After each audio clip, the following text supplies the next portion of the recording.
Welcome to VLGA Connect. My name is Kathryn Arndt and I'm the Chief of the VLGA Connect studio. I hope you enjoy today's Connect episode brought to you by the VLGA, the national broadcaster on all things local government.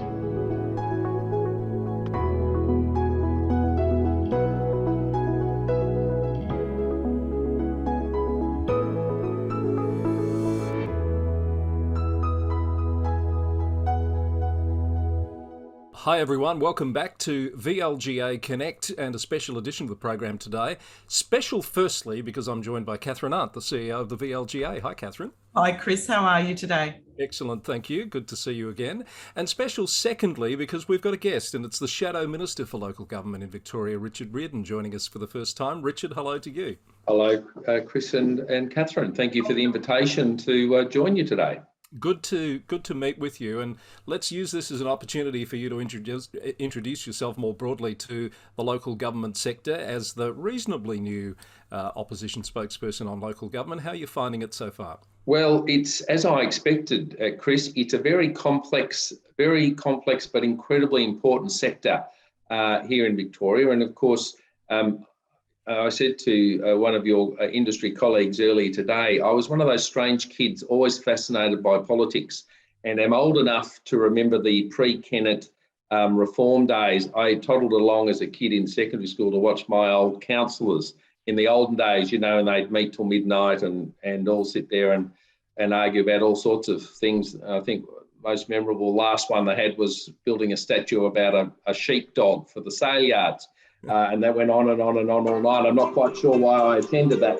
However, it's a very complex, interesting sector that I have a great deal of respect for. I've had many members of my family over generations involved in local council, and so it's something I'm, very, very keen to work with. But I think it's in need of some changes and some modernising in some areas, and I guess we might talk about some of that today. Richard, I know that the VLGA caught up with you, was it earlier in the year or late last year? I'm trying to recall, and I guess heard a little bit about what your initial observations were of the sector. And I believe since that time you've been out there talking to quite a few stakeholders. What are your, thoughts and observations so far? Well, the most obvious perception that I've picked up, and one that's probably disturbed me the most, Kathryn, is that after 2 years of COVID, where we've really relied on our local government sector to provide much needed support to local businesses, helping in many instances with big outbreaks and helping with the community health response, I would have thought that the sector would have felt more loved by government. And it, without exception, CEOs, councillors, industry bodies such as yourselves and the MAV and others are all really at the top of their list of talking about what they feel is a lack of respect to the sector, lack of government being prepared to bring them in close, to confide with them, to discuss the problems of the day and what the solutions are. And I guess I saw just this week, MAV President David put out a response just on that whole topic. I saw in the press this week, but it really became a bit of a head in recent weeks when the government brought out its plan that it would undertake social housing, but not working with the sector, and instead essentially offering nearly what amounted to nearly $1 billion cut over a few years to the sector in terms of rate payments and other things, which really is making a difficult problem even worse for local government to deal with. So I must say that's what shocked me the most is that lack of respect that the industry feels at a government level. The things that unite people is, I think, both the community, the ratepayer groups and others involved, and the industry itself feels that governance and corporate responsibility and perception is not as it could be. And there are lots of reasons for that, and everyone will have their particular point of view. But I think what we've seen is a big change to councillors, the type and style of councillors that we have. And I certainly think that the social media age, as it has for federal and state politics, has influenced the way we act and the way we behave. I think it too has a similar but quite a marked difference on the local government sector. And I think that's something that the any changes or modernisation that we may have of the sector we'll have to deal with. Richard, just on that point, and in particular the governance elements you referred to that I think you said the ratepayers had some concerns about, you might be aware that there is currently a review into the local government culture. What are your thoughts on that review? Are you across the scope of that? And have any of your, I guess, your constituents talked about that review? Look, unfortunately, probably it falls into the category of a lot of people have a view on governance and what might be wrong with local council, and probably not enough of those people get involved in the review process. Certainly, I have spoken to what I'll say are the sort of more high level, higher operating councillors that really can get their teeth into or have the skills and expertise to get their teeth into it, and I know are certainly participating in the government's review. I haven't spent a lot of time on it yet, Kathryn, to be honest, so I can't make a full judgment of it. But, you know, when the report comes to fruition and we get to see some of the recommendations, I'll certainly have more to say about that at that point. But generally, I'm just hoping that a review into governance isn't a little bit like what the government did into the rating review, where they just sort of came up with a very flat, blunt approach, which was, let's just put a rate cap on and therefore we'll keep everybody happy about, you know, out of control rates in particularly rural and regional councils. And I'd hope that governance doesn't talk about sort of big overarching legislative programs that then go and stifle the way a whole bunch of councils operate. I'm of the belief that, you know, if you're democratically elected, you're democratically elected, and you live and die by the decisions that you as a council make, and the communities that you represent have to deal with that. And I'm not sure that there's a legislative response required every time someone's not happy with something. Richard, just on the culture issue, one of the themes that keeps coming out is the role that social media plays these days in engaging with, and often in a not very respectful way, elected representatives. And of course, it's not just a local government issue, it occurs at other levels of government as well. What are your thoughts on how big that issue is and how we might tackle it? Yeah, look, I think it's a bit of a sleeping issue, to be honest, Chris. I don't think in my 3 or 4 months in this role, I'm not sure I've heard too many people sort of acknowledging the deeper consequences of what social media might be doing to local government. My view very clearly is, and in what I'm about to say now, there are plenty of exceptions, so don't get me wrong, but as a general rule, state and federal politicians are professionally employed in the space. There's an enormous amount of time dedicated in party room meetings and others, steadying the ship, if you like, to remind people that what was said on Twitter 2 minutes ago isn't necessarily the view of every single person in the state, that, you know, a faux pas on social media isn't the end of the world, it'll all blow over. You know, there's a lot of reassuring and a lot of time spent reminding people about the need to keep social media in perspective. I get a sense at the local government area, because you're dealing with essentially part-time politicians, and I don't mean that at all disrespectfully, it's just the reality, and everyone's pretty much by and large on their own. You know, they are doing it in their own time, at their own expense, with their own skills and expertise. But the lack of support at that level means that a lot of councillors and councils, I think, can at times overreact or over-respond to what, with more perspective and more hindsight, might say they didn't need to go down that route. And I draw specifically there, you know, on campaigns of protest, you know, which all politicians have to be mindful of. But the skill comes in understanding, is it just a small group making a big noise, or is it a big group making a small noise? And look, even the, you know, professional politicians don't get this right all the time too. And I guess we're going to find out in the upcoming federal election as to whether there's a lot of noise from a lot of people, or it's a lot of noise from not a lot of people. And these are the things that even the best people in the business don't yet understand. But the consequence across, you know, our 79 local government areas here in Victoria is that, you know, there's more elected representatives at that area than anywhere else in the state. They're getting a lot of feedback and a lot of opinions. And, you know, I bring to example a mayor that I know very well. a middle-aged woman with young children of her own. But, you know, she was subjected to some terrible social media campaigns about her particular position on not declaring a climate emergency. And, you know, it was, she really took it tough for a long time because, you know, when every time you open your Facebook or your Instagram or your social media and you've got people lambasting you saying that your decision was going to kill their children and all sorts of things, it's a big burden for councillors to deal with. And I think there is room to offer more support and provide, you know, more training and experience and expertise for councils to help deal with that issue into the future. Thank you, Richard. You also mentioned the rate review and the rate cap. You're probably aware the Minister for Local Government, Sean Lean, did make an announcement in Parliament recently about some additional proposed reforms to the rating system, the detail of which is yet to be seen. But I know you have a view of the rating system as it stands now. Did you want to talk to Chris and I a little bit about that? Yeah, well, you know, as you point out, Minister Lean has, I think he's made this year's pronouncement on the rate cap at 1.75%, a bit of an increase. The concept of a rate cap makes sense on paper to a certain extent until you look at all the other anomalies that sort of badger around it.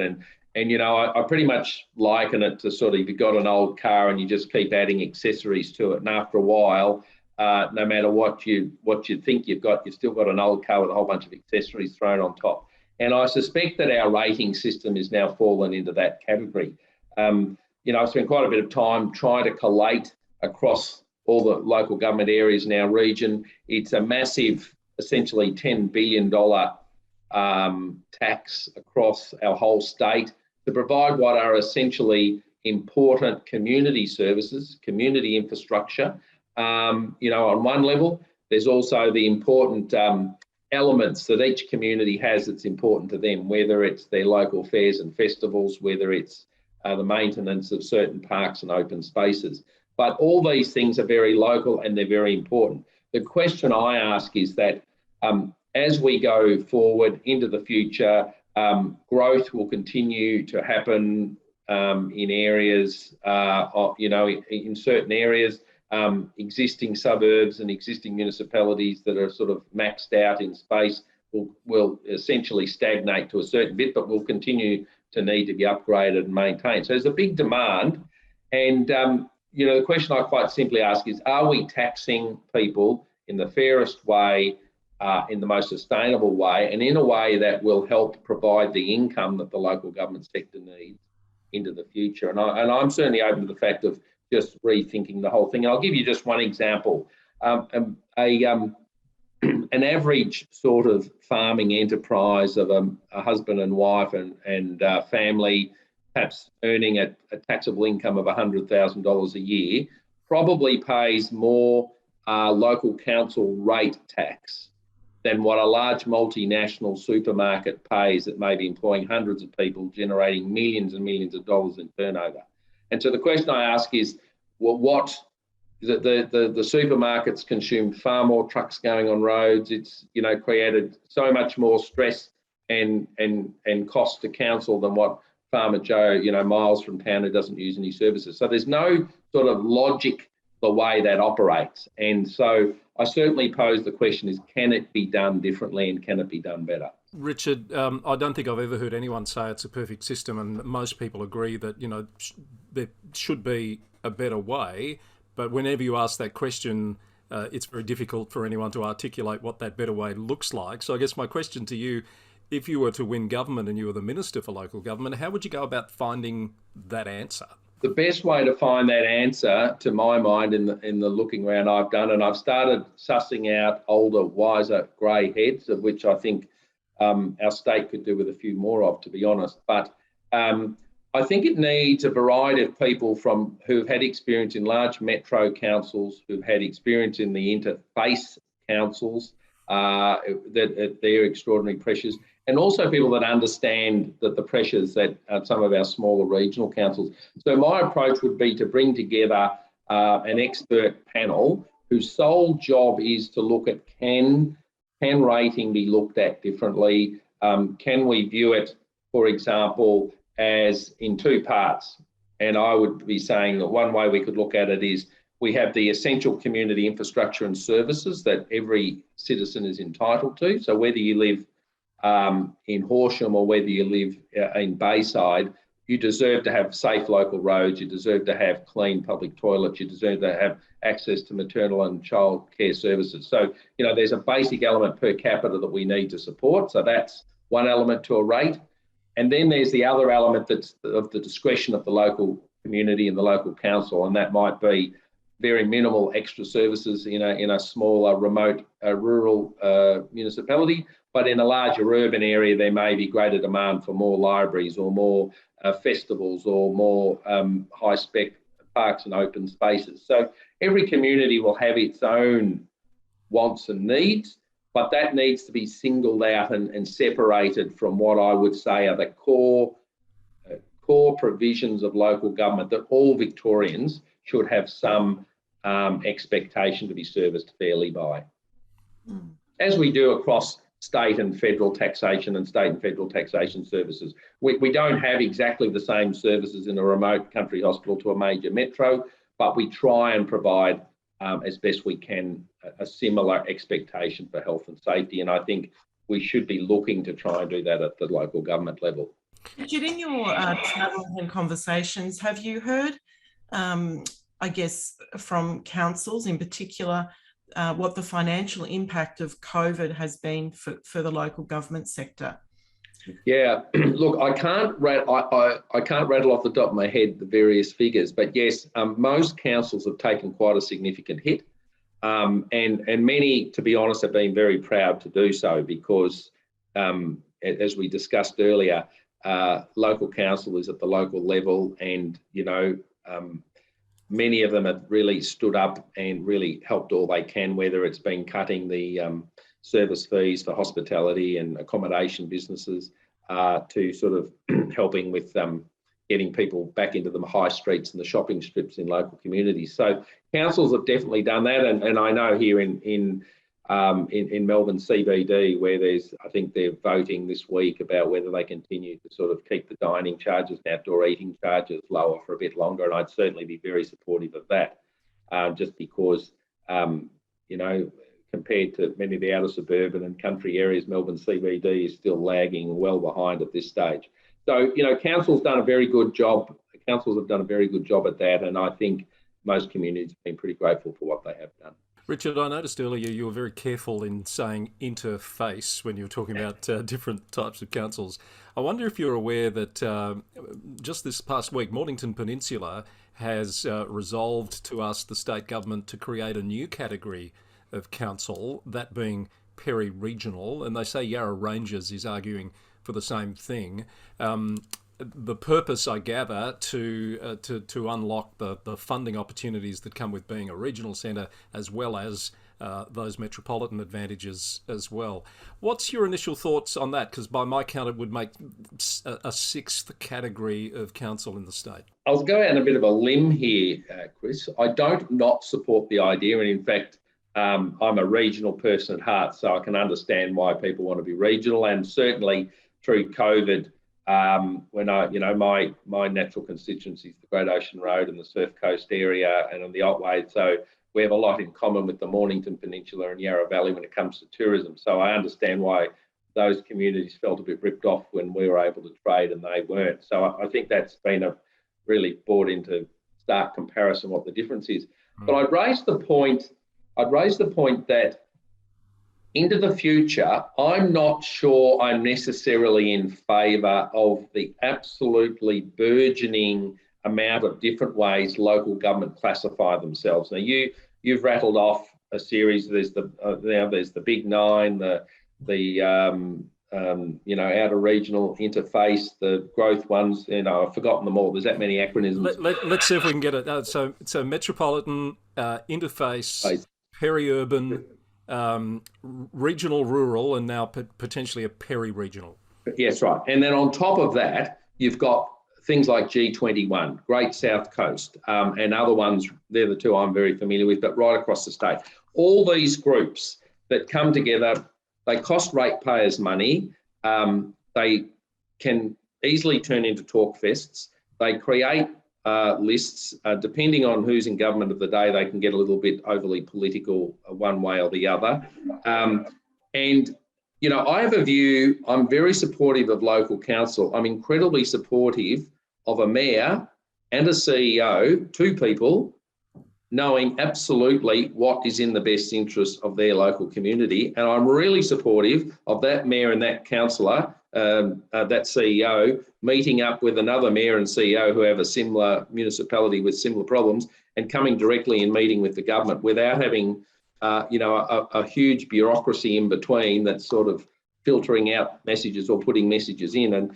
And so while I'm supportive of the different classifications, the classifications and all these various local government lobby groups have had to come into place because there's the begging bowl mentality at local government in order to get their funding. And I guess we talked earlier about, can we give a funding stream? Can we come up with a funding process that gives more certainty, guarantees local government its ability to generate its basic services, and give them more control over what they do? And, you know, that would be my solution in the first instance.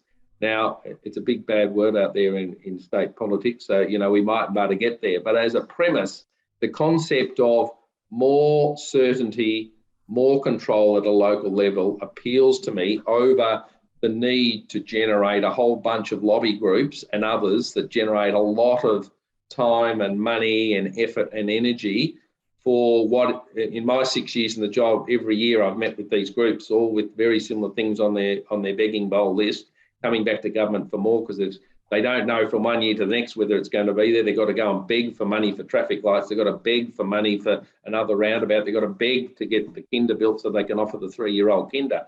And I just think that that's sort of a very disrespectful way to operate. And I'd like to better more simply codify what council does, set them up with reasonable funding streams and expectations that those services for their local communities can in fact be put in place. So that was a very long answer. Sorry, Chris. It was, but that's an interesting point you raise, and I can sense Kathryn's got a question as well. But I just want to be clear that you're saying that groups like G21, Lead West, Northern Councils Alliances, there's a whole heap of them, shouldn't need to exist. Is that what you're saying? Because their view would be they've found the strength in numbers approach is what gets traction with government. Yeah, well, look, and that's true. Under the current system, under the way we deal with councils now, yes, that's what they have to do. And I'm a great believer in sharing of knowledge and, you know, why reinvent the wheel if the Shire next to you is already doing a good job or the local council next to you is doing a good job. There's absolutely value in groups like councils with like problems, sharing knowledge and understanding. What I'm suggesting we need to deal better with is the fact that it turns into a begging process at local and at state government level. And I would just like, you know, in my perfect world, councils would sit down with their strategic plans. They would generate what they need to do to meet their population targets and the services and the infrastructure that they need, and that they have a clear path forward on where that funding's coming from so it can go ahead, the community knows. And I think with that level of certainty, we'd take a whole bunch of complexity out of state government, because at the end of the day, the money ends up coming because it has to, but it's a very convoluted, expensive way to do it. And I recall my time on local hospital boards where a report was done. It was called the Axton Report, where, you know, something like 30% of the spend is spent trying to find the next 100% of the money required to keep a hospital open. And it's hugely inefficient. And I'm just saying, I think it can be done better. And look, to get better bang for ratepayers and better bang for taxpayers, we need to be trying to look at this. Richard, I think you've explained quite well there some of my observations of the sector in terms of, you know, they're actually delivering services on behalf of state and federal government. And I'm not entirely clear if all of the ratepayers themselves understand or appreciate that. So it is really important that those services they're delivering on behalf of other agencies or levels of government are funded correctly. But then, of course, on the flip side of that, we often see councils are quite asset rich, yet very reluctant to, I guess, borrow money against those assets to invest in the delivery of services or infrastructure. And one of the reasons why they're so reluctant is because the ratepayers themselves take a very negative view on debt if they see debt at their local council. And also up until recently, the way in which the Auditor General conducted his audits of the sector also reflected, the rating scale could be perceived to have been negative when there was a level of debt at that council. So I understand the current state government is looking to work with the Auditor General to make that process a little bit, less restrictive for councils to actually take that step out and borrow some money if they need to do that. What's your view on that? In principle, I agree with you, Kathryn. What I would say, though, is what I would be very cautious of is the state, particularly the current state government. So, here's my political bias coming through now, and I'm allowed to do that because I'm a declared Liberal politician. But, we're going into a huge debt cycle at the moment. And one of the tricks that the government will have up its sleeve is cost shift. And I don't want local councils to be allowed to take on debt to pay for basic services, and we'll say that the big ones, the maternal and childcare services, the kindergartens, those quite expensive services that the state need to be supporting. And I don't have a problem with debt coming on, with a well thought out strategic council plan that says we need this new, XYZ facility and it'll be paid for over the next 20 years and there's a business plan in place. I don't have a problem with that, but I do have a problem with councils accessing for recurrent expenditure on services that the state should be providing for. So my discomfort in sort of saying yes to that, because it really depends on this current government, because one thing they have been very good at is shifting the debt from the state books into other authorities. Our water authorities now, keeping in mind that in the year 2000, not one water authority owed a cent.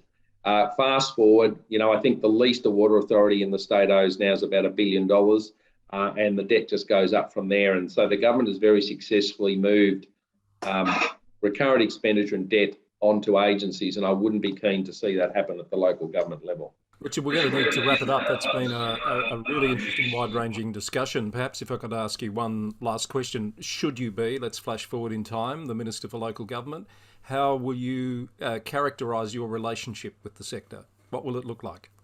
Look, I'm a country boy, so I like to have a yarn and to sit down and discuss with people, and I very much have the view that if you sit down and talk to groups, you don't need to go to war with them. I think I have a huge amount of respect for councillors as a general rule. I mean, anyone who's prepared to give up endless nights and weekends, all for the love of their local community, is a pretty good person by and large.